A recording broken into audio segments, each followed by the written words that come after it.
Hello everybody. If you can't currently tell by the state of my face, I am so disgustingly unwell right now. Someone coughed on me in Milan and they gave me, I think it's tonsillitis or strep throat. This is the most words I have spoken or plan to speak in the next, there's not going to be a podcast episode this week. So sorry. I wanted to film in live time over Fashion Week so that we could have the fun together, but God has struck me down this time. I was becoming too powerful, that's why. This week's episode of Pretty Lonesome is going to be a rerun of a previously recorded episode because I cannot speak for an hour. My tonsils are full of white and yellow spots and they're about this big. This week's episode, it was hand selected by me because it's one of my all-time favorites. That feels really big-headed to say. My all-time favorite episode of myself. Fuck off. Right.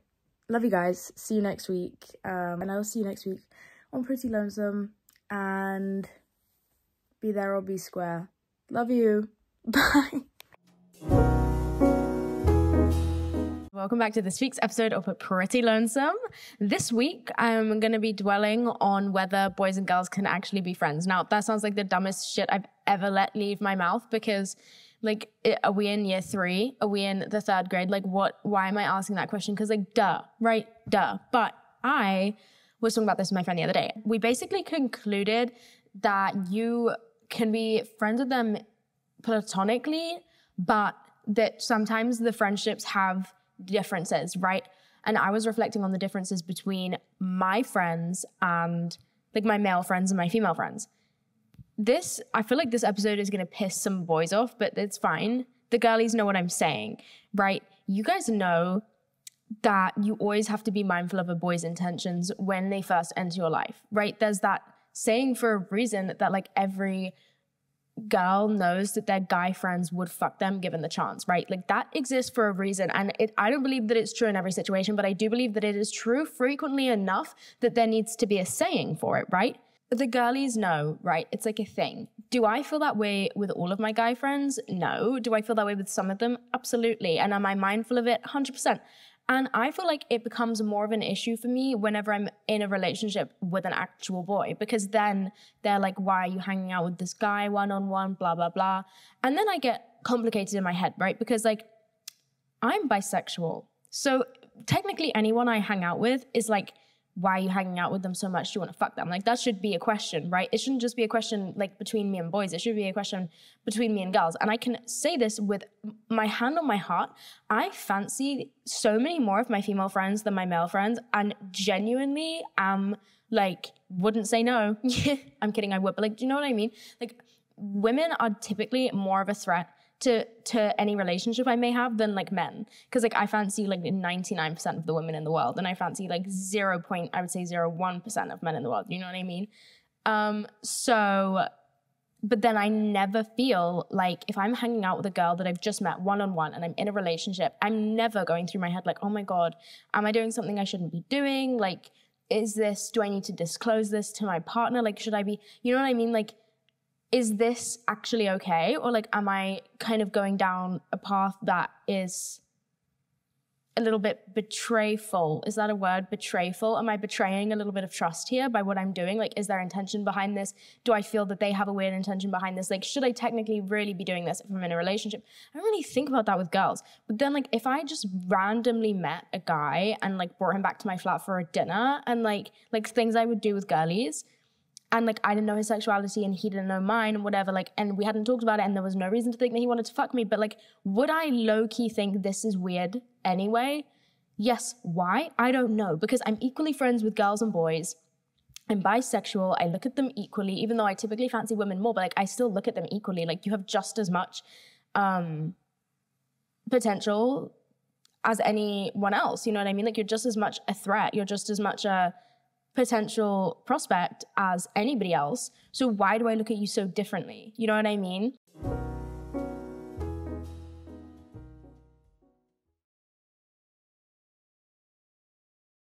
It's interesting, and I don't know why I do it. And then I was well, it's probably heteronormativity. Is that the word, heteronormative? And then I was would I worry about it more? Okay, say I'm dating a girl and suddenly I get really close with another girl, but we're just friends. And I'm taking her around to my flat, my partner's not there, I'm cooking her dinner, we're drinking wine. Would I be this is probably wrong. No, it probably wouldn't even cross my mind.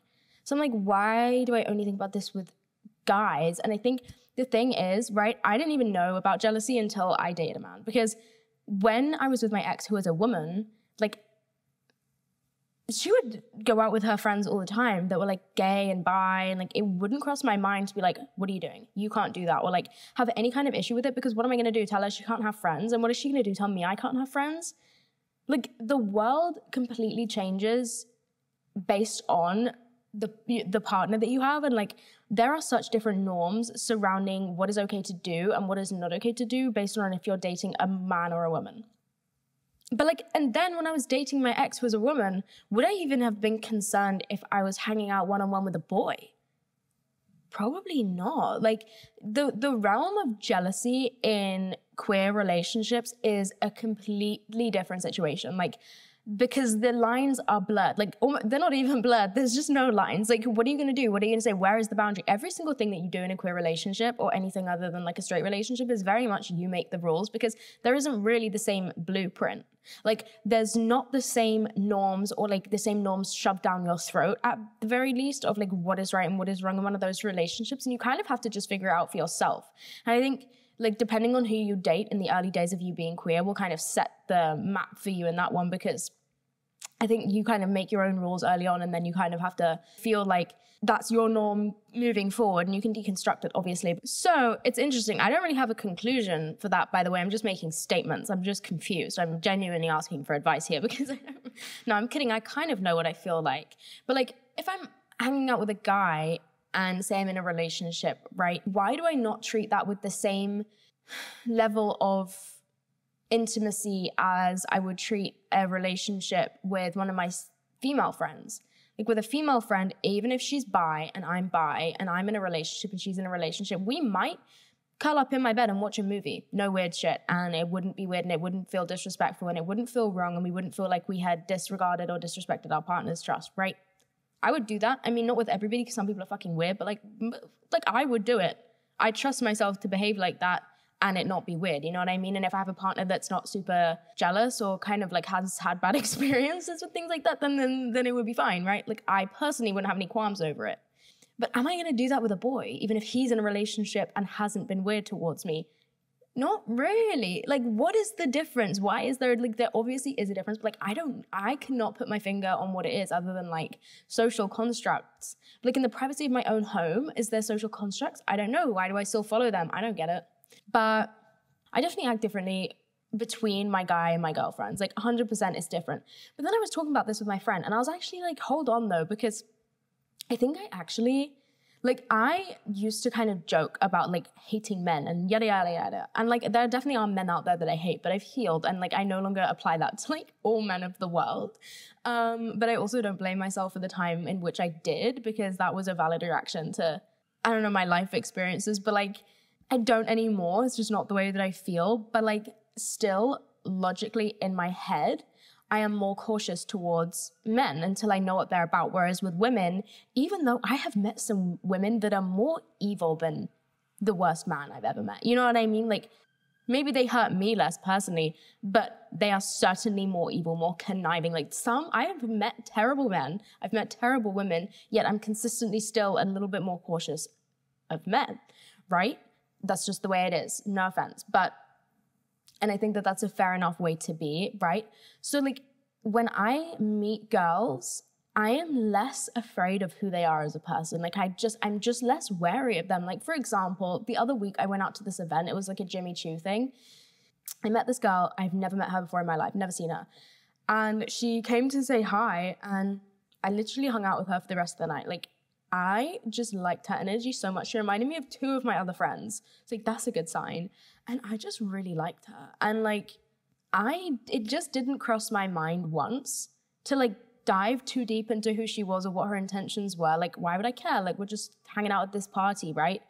But then I was like, hold on, like, if that had been a guy and this guy had come up to me and we had hit it off, like, would I have been like, wait, what's going on? Like, then like an hour into meeting him, I'm like, oh, can you hold my coat? I'm gonna go grab a drink. Like, I was doing this guy, I'd be like, oh, do you mind? Like, could you hold my purse? Could you hold my bag? Like, pull my bag. Like, I think my point is that because I'm more intentional about the friendships that I create with men, like with women, even though I fully acknowledge that women can be terrible and evil and scary, like I am just more like, woo, like the more the merrier, like come on into my life, like I'll evaluate you later, you know what I mean? And then like with men, the second they try and breach my little personal space circle, I'm like, whoa, what are you doing here? Like, you know, name, date of birth, please, like what the fuck?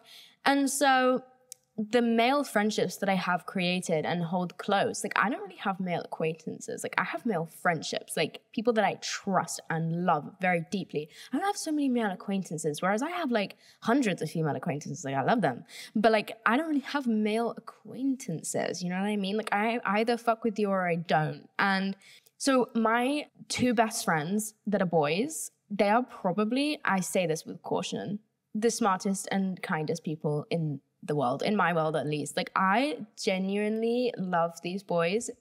They're gonna watch this and it's gonna piss me off, but like I love them so much, and it's just luck that I met them. I met them at my university accommodation. They just happened to live in the same building that I lived in, and we became friends. When I tell you, I have like literally never met such just nice people in my life. Like they've never once, like they just don't have anything wrong with them. Like it's a little bit freaky. I don't know what it is. And like I've never ever like had that thought process of like, oh, these are boys.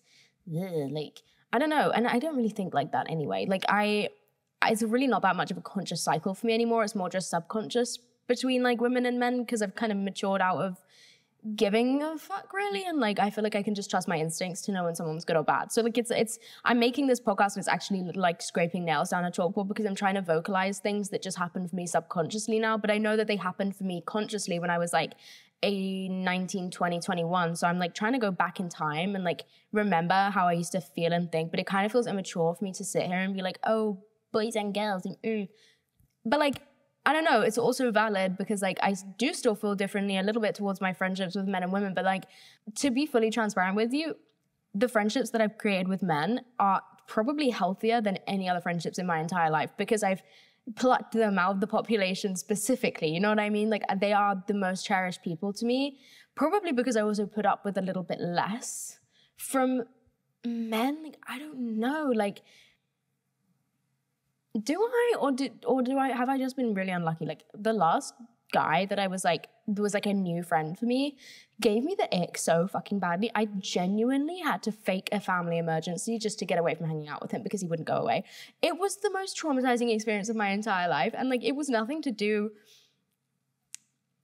Actually, I had everything to do with the fact that he had a penis. Like, I personally don't see that much of a difference between my genuine male friendships and my genuine female friendships. And it pisses me off a little bit whenever, like, someone has something to say about it. Like, if, say, I don't know, like, I see it more with my friends that are in relationships where they'll be, like, hanging out with another guy and then their boyfriend is like, well, why do you need to hang out with him? Or, like, why do you need to hang out with him one-on-one? And I see it on TikTok all the time of, like, why does my partner need to hang out with someone one-on-one? Like, there is no need for them to do that with someone of the opposite sex. And me.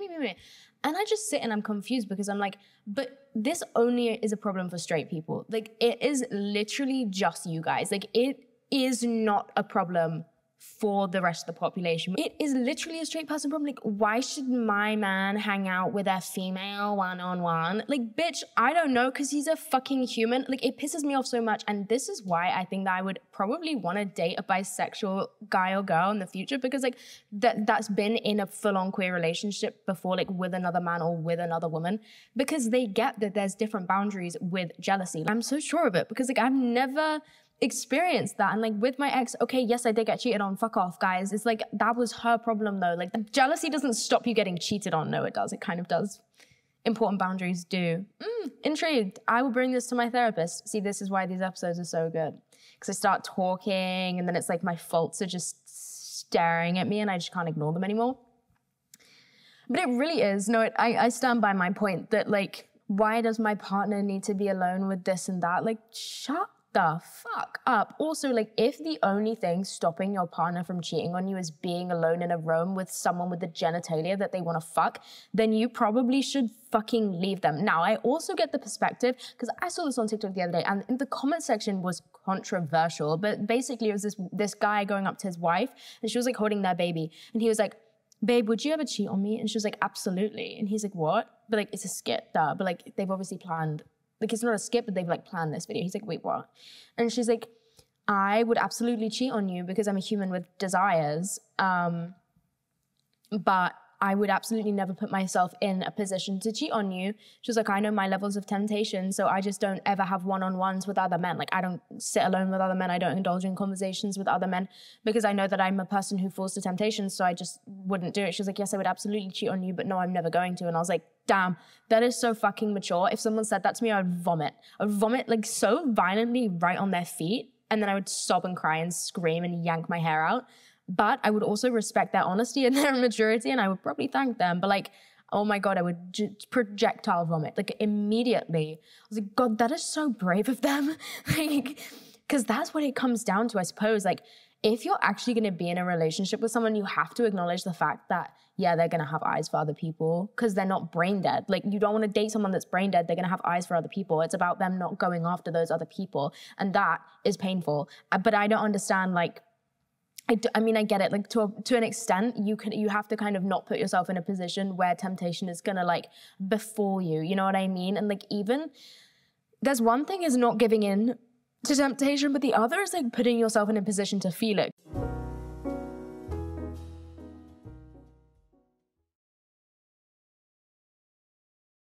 There is levels of it. Like, I respect that you have temptations that you don't give into, and that is just a sign of maturity, and it's an inevitable part of life and relationships. But also, if you're always putting yourself in a position to feel those temptations, I'm kind of pissed at that as well. But then I don't want to lock you up in a cage. I guess it just depends how horny the person that you want to fuck with is. But like, for me, I like someone that kind of is. No, that's bad. You can't put that in. No, you can. It's fine. But like, I kind of feel like it depends how like sexually motivated the person that you want to marry or be with is. Like, are they going to be tempted all the time by other people, or are you dating someone that literally just has eyes for you?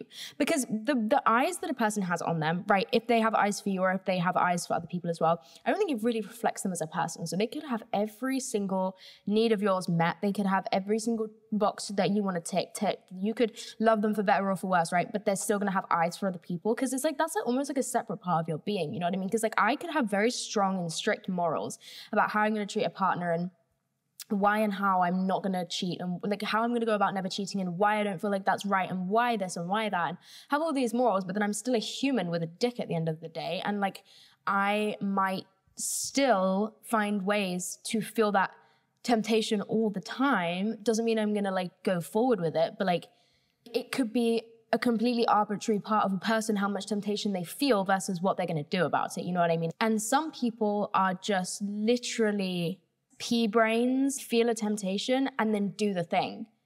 Do you want to, like, what the fuck? Like, how genuinely stupid do you have to be? Like, I'm sorry, but if you do that, I am actually looking at you like you're an ape. Like, you felt one temptation and then you just did the thing.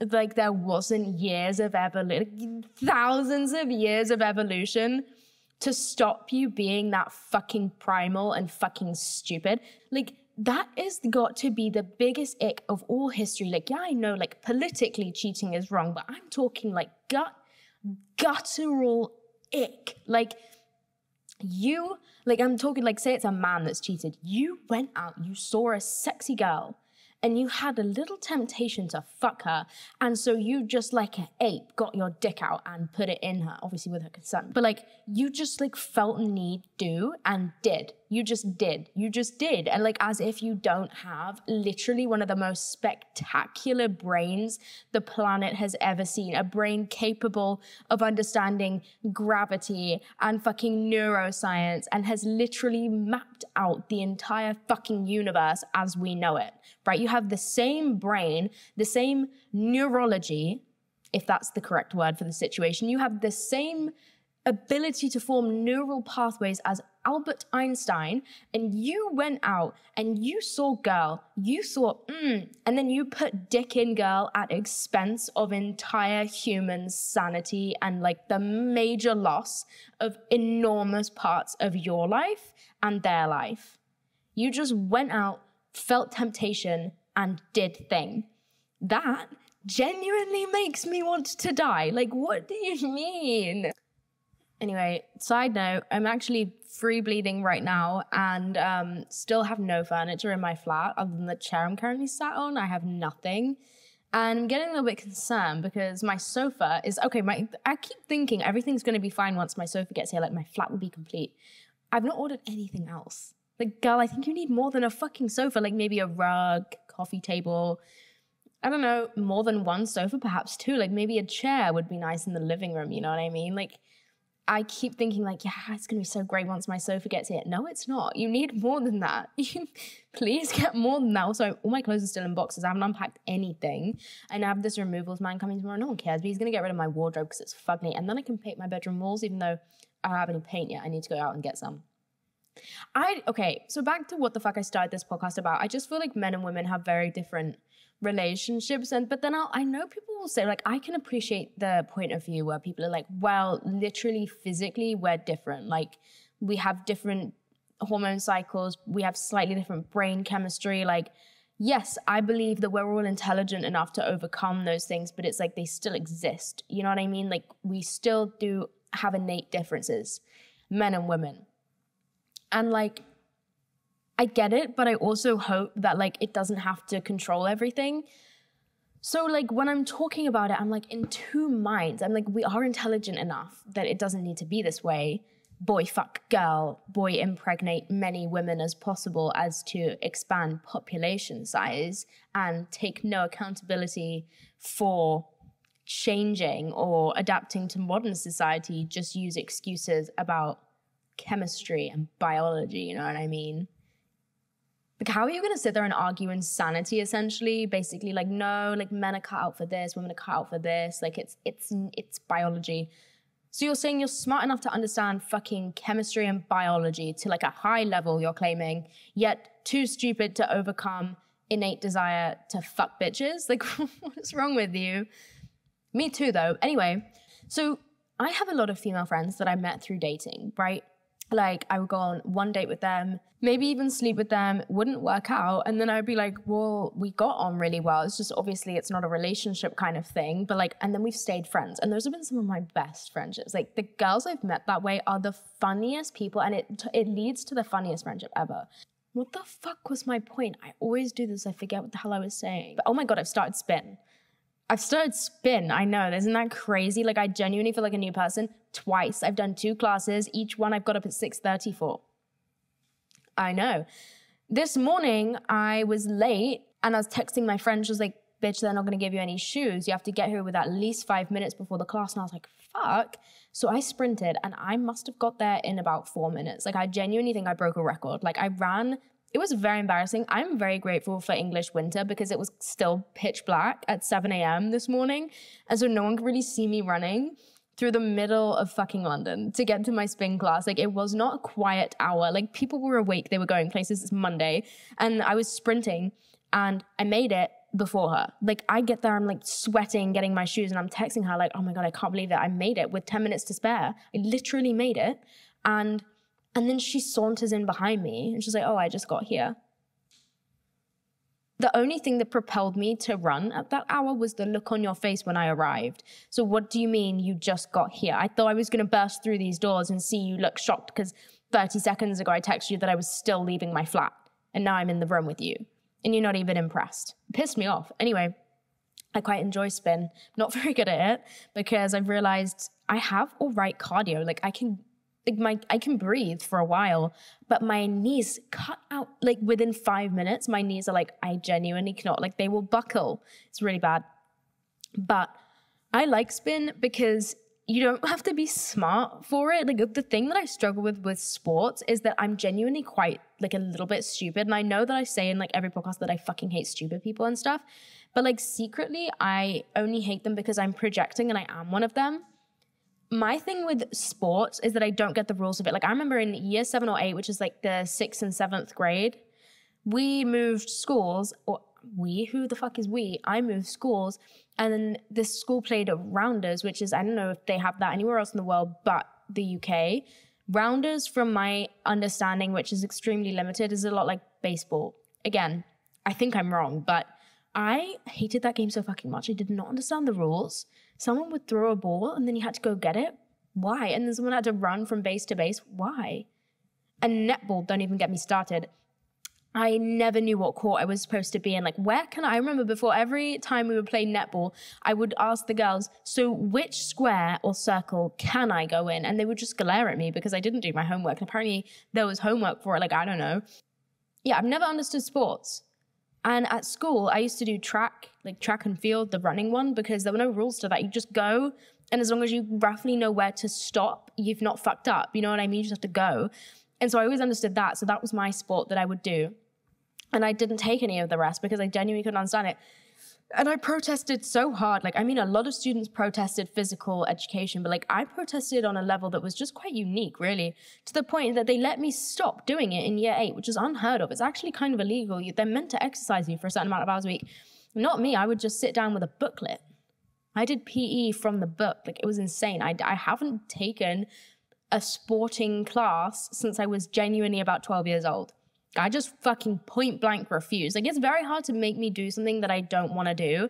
And PE was something that I just specifically did not want to do. Like, and it wasn't even so much that I didn't understand a single thing about the sport that I was playing.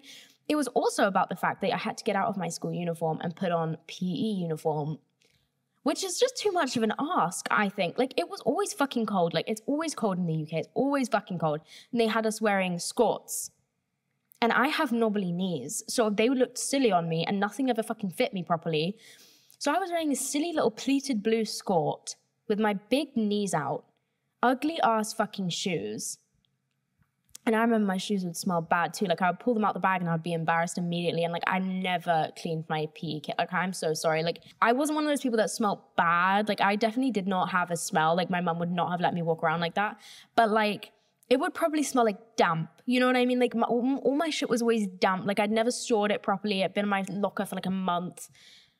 Like, it didn't smell like BO, but it would have definitely like had a scent, and like the scent would have been wet. And and like they would try and make me wear that in like 5-degree weather, and they'd be like, "You'll warm up soon, girls. Like, you're gonna play netball." And then that sentence would just really make me want to do something unspeakable. You know what I mean?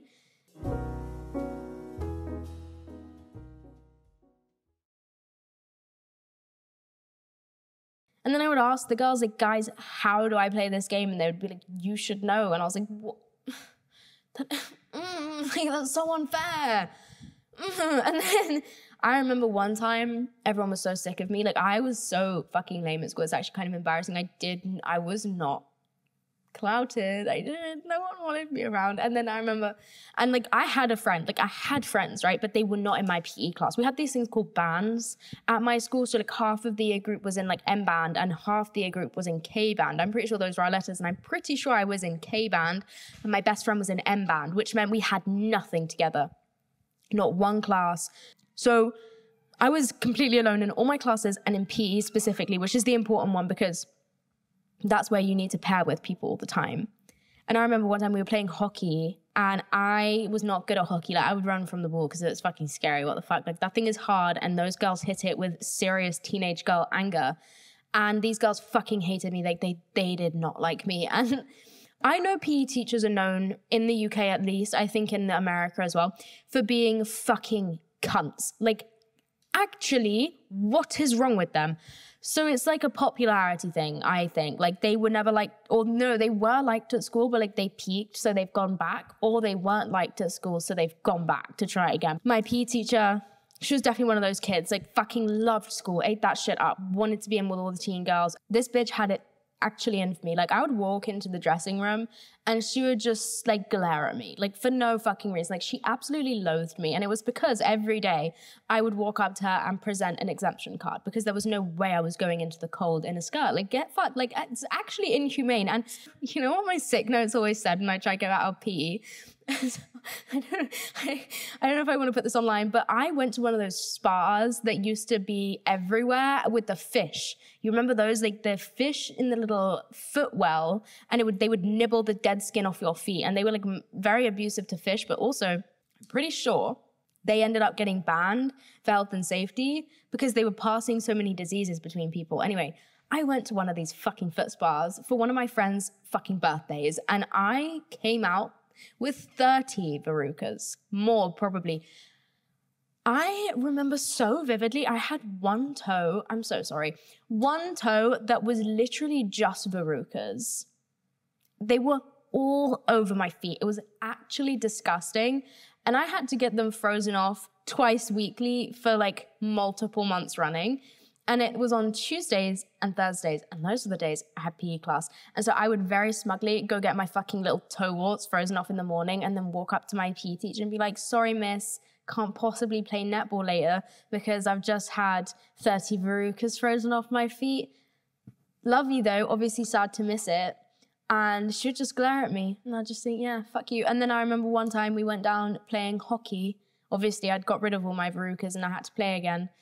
This is why I know she fucking hated me, right? Because she used to let the most popular girls like captain every team. But then the sadistic part was that she'd be like, all right, girls, now choose your team. And she would make them call people one by one. So there were two girls, right? Two teams. Say there's like 15 of us in the class. Two girls heading the teams.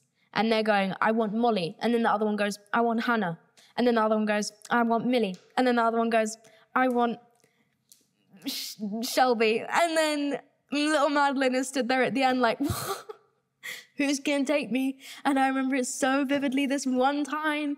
Everyone knows I can't do sports. Everyone knows I don't want to be there. Everyone knows I'm shit at the game. And they've picked me last. Like, no, they've not picked me last. This is the point. I'm still stood there. Everyone's got their team.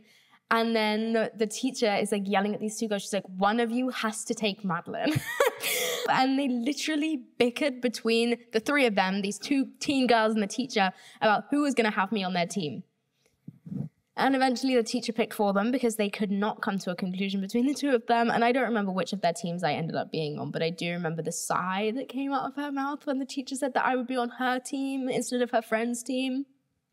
Villain origin story, actually, like genuinely, stuff like that, like it affects you for years. Like, I am so afraid of the gym because I just know I look fucking stupid. Like, I just feel so ridiculous every time I go. Also, I literally came on my period while I was in spin today. Is that where I started talking about spin? I think it is. Like, I completely forgot that I was due on, and I like woke up 6 a.m., went to spin, and then like midway through, I get the most heinous, wretched period cramp, and I'm like, whoa, that's crazy. I completely forgot. And I know once I get that exact cramp that I'm gonna bleed. Like, there's like very minimal time between that specific pain that I get and the floodgates opening, and I was like, oh fuck, like I'm in the middle of spin. Luckily we made it, but like, and then I went out for a coffee with my spin friend afterwards, and we got coffee, and as we're sat there, I'm like, oh no, and I had to literally run home. I was so fucking embarrassed. Luckily I was wearing black leggings, so it didn't really matter, but like,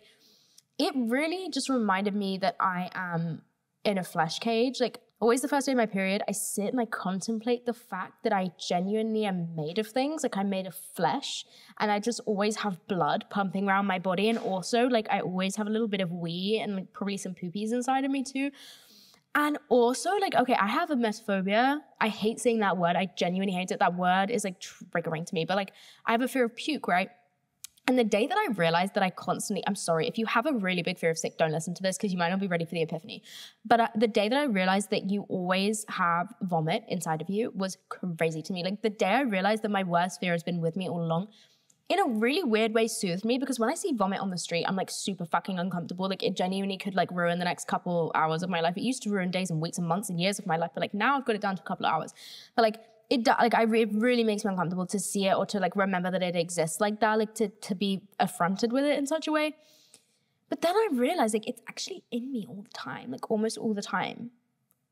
Just like inside my stomach. It made me feel weirdly better. I don't know why. Like, it made me feel worse initially, and then it started to make me feel better. I was like, God, it can't be that scary then. Like, I literally have it in me right now. That is insane to me. Like, that is so fucking crazy to me. Like my biggest fear, the thing I run from, the thing that ruins my life, I've been in therapy for it for years, I used to be completely housebound. Like I will have a panic attack if I eat anything that I think could make me ill. If I start to feel funny, if my stomach starts to hurt, like panic attack, genuinely. Like it runs my life. And then I also have it inside me right now and I'm just completely relaxed. Wild. Like that's actually wild. Like I feel so proud of myself for having puke in me.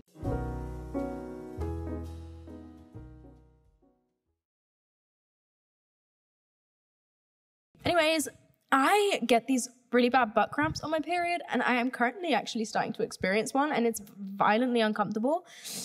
They make... I can't sit down when I have one. They make me jump off the toilet seat. Like I remember, okay, I don't know why I have such bad cramps. Well, actually I do. It's because I have PCOS. And like I know butthole cramps are like normal, quote unquote, for women. Like I know it's a thing that people get without having any serious disorder.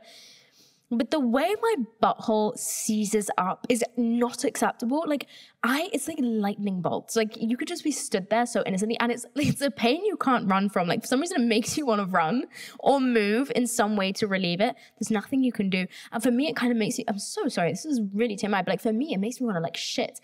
And like, not like diarrhea cramps, like, you know, when you need a shit, but like the pain in your butthole is like, there's got to be some kind of relief. And naturally you would assume that maybe you need to shit or something.